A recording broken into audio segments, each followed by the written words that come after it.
with another topic. This is about goods. As you all know that recently in last session we started our very new act of Unit 9, that is SOGA, Sale of Goods Act 1930.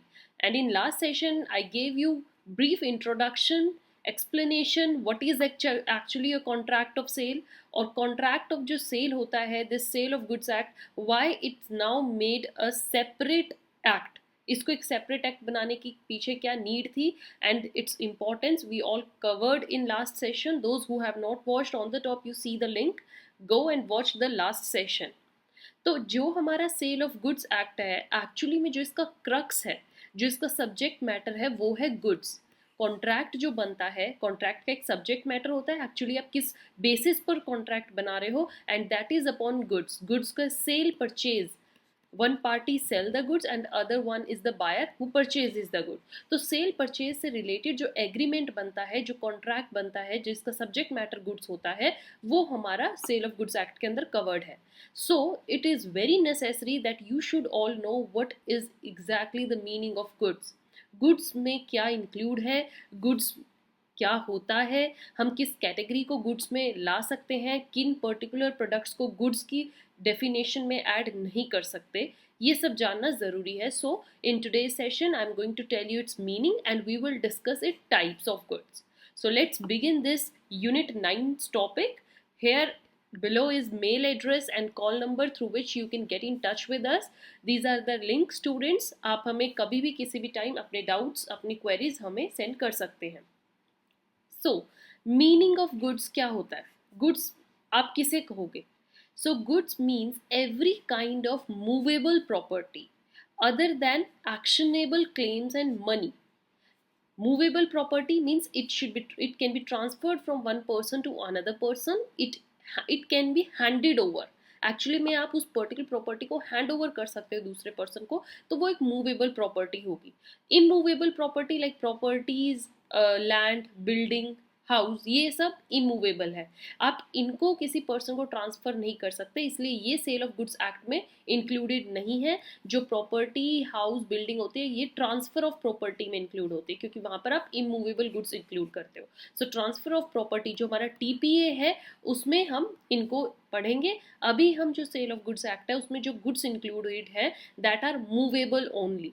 And movable की दो exceptions है, एक आप actionable claims को include नहीं कर सकते और एक आप मनी को इंक्लूड नहीं कर सकते. ये दो हमारे गुड्स में इंक्लूडेड नहीं है. तो आपके क्वेश्चन जो यूजीसी नेट का है उसमें ये आने के पूरे पूरे चांसेस है, तो इसको अपने नोट्स में लिख लीजिए. Not included actionable claims and money in the definition of goods.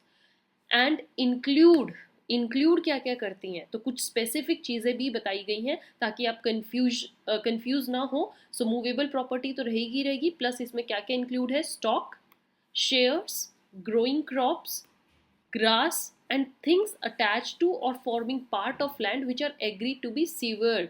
ऐसी थिंग्स जो लैंड से अटैच है, बट वो थिंग्स जो है लैंड से अलग हो सकती हैं, अटैच हैं अभी लैंड से, but they can be seaward from that.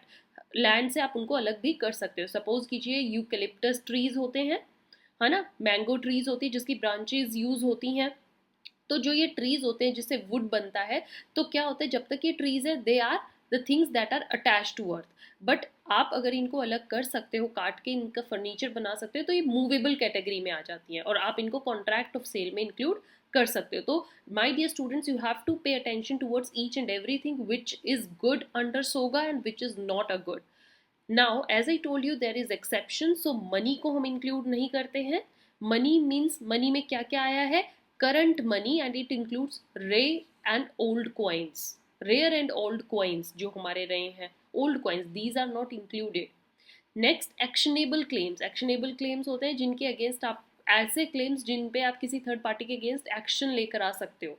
So it means what a person can not make a present use of or enjoy but can recover it by means of suit or action.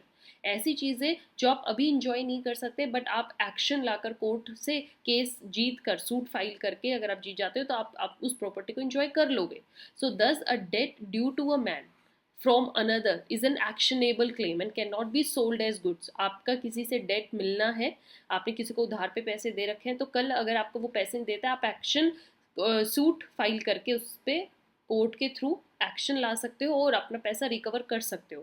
तो ये actionable claim है. Date, उधार, तो ये उधार अब goods में included नहीं है. Although it can be assigned, आप किसी दूसरे पर्सन को कह सकते हो कि मेरा ए से पैसा आना है, जाकर तू ले लियो, चल, असाइन कर सकते हो आप उसको, but you can not include it in goods. So under this provision जो हमने TP act, as I told you right now, है ना, यहाँ मैंने टीपी बताया था, ट्रांसफर ऑफ प्रॉपर्टी एक्ट में हम इनको इंक्लूड करते हैं. Goodwill, trademark, copyrights, patent are also goods. So is a ship.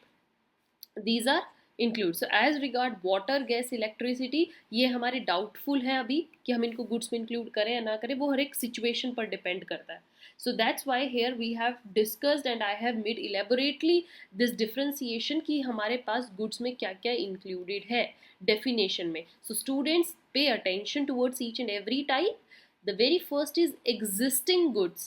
ऐसे गुड्स जो कि at the moment exist करते हैं, they are present. So it means such goods which are in existence at the time of contract of sale, that is owned or possessed by seller. मतलब अगर कोई seller है और अगर वो उन गुड्स की डील कर रहा है कि मेरे पास एक बिल्कुल अच्छा डाइनिंग टेबल बना हुआ है, अगर आपको लेना है तो लीजिए, बायर अगर आता है उस डाइनिंग टेबल को परचेज करना चाहते हैं, means that are existing goods, वो अभी एग्जिस्टेंस में हैं.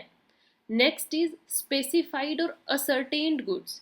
स्पेसिफाइड मीन्स जो कि स्पेसिफिक गुड्स हैं, जो आप श्योर करके बता सकते हो these goods I am going to sell to that person. So it means good that can be identified and जिस पर दोनों पार्टी एग्री करती हैं दैट येस हम इसको खरीदेंगे और एक पार्टी कह रही मैं इसी को बेचूंगा.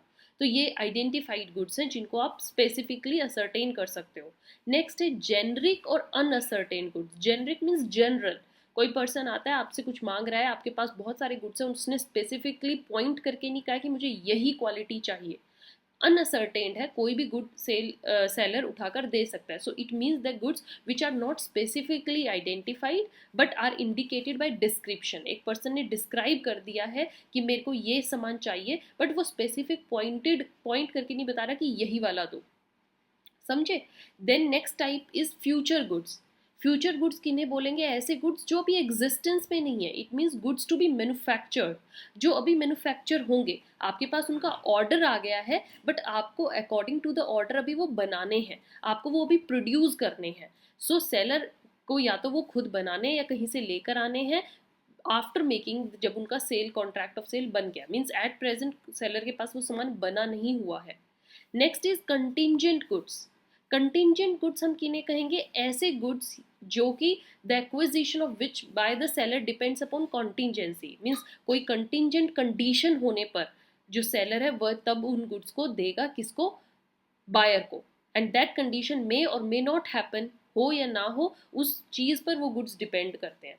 तो आई होप आपको भी गुड्स की डेफिनेशन समझ में आई है एंड काइंड ऑफ गुड्स क्या होते हैं. These are very important students. अगर आप यूजीसी नेट की प्रिपरेशन कर रहे हो तो आपको क्लियरली डिफ्रेंशिएट करना आना चाहिए कि हम इसको सोगा एक्ट के अंदर इंक्लूड करेंगे नहीं करेंगे. मैंने आपको डेफिनेशन वाइज बहुत अच्छे से एक्सप्लेन करके बताया है. You can make your own notes and keep preparing, keep learning. We'll meet you in next session. Till then, have a nice day. Thanks for watching, and here below are certain ways through which you can get in touch with us. Keep following. Thank you.